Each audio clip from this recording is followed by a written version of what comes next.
हाय, आज आम्ही चाललो होतो पनवेलला. कारण सरांचे जे मित्र आहेत ना, त्यांच्या पत्नी पडल्या होत्या स्कूटरवरून आणि त्यांच्या गुडघ्याला मार लागला होता. त्यासाठी त्यांना भेटायला. आणि आता पनवेलला आलोच आहोत, तर म्हणलं चला बाहेर शॉपिंग पण करून घेऊ. त्यासाठी आम्ही आलो होतो ओरियन मॉलमध्ये. पनवेलला आलं म्हटल्यानंतर मग ओरियन मॉल नाही फिरला असं होऊ शकत नाही ना. मॉलमध्ये फिरून वगैरे झाल्यानंतर बाहेर आल्यावर थोडेसे फोटो वगैरे घेतले आणि तिथे ना हे फ्लेमिंगो इतके सुंदर लाईटमध्ये चमकत होते ना, तिथे मग 1-2 फोटो काढले. खरेदी काही नाही केली, पण असंच फिरून घेतलं. मॉलमध्ये फिरून झाल्यानंतर आम्ही निघालो मेन कामासाठी, ज्यासाठी आम्ही पनवेलला आलो होतो. सरांच्या मित्रांच्या घरी थोडा वेळ बसून त्यानंतर निघालोत आम्ही तळोजाला.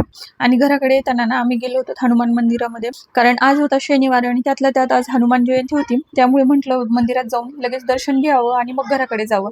येताना बाहेरूनच पाणीपुरी वगैरे खाल्ली होती आणि त्याच्यामुळे भूक कोणालाही जास्त नव्हती. घरी आल्यानंतर मात्र मी आणि सरांनी चहा घेतला, मुलांना दूध दिलं, त्याच्याबरोबर थोडेसे स्नॅक्स घेतले खायला आणि त्यातच पोट भरून गेलं. आणि अशा प्रकारे दिवसाचा शेवट झाला.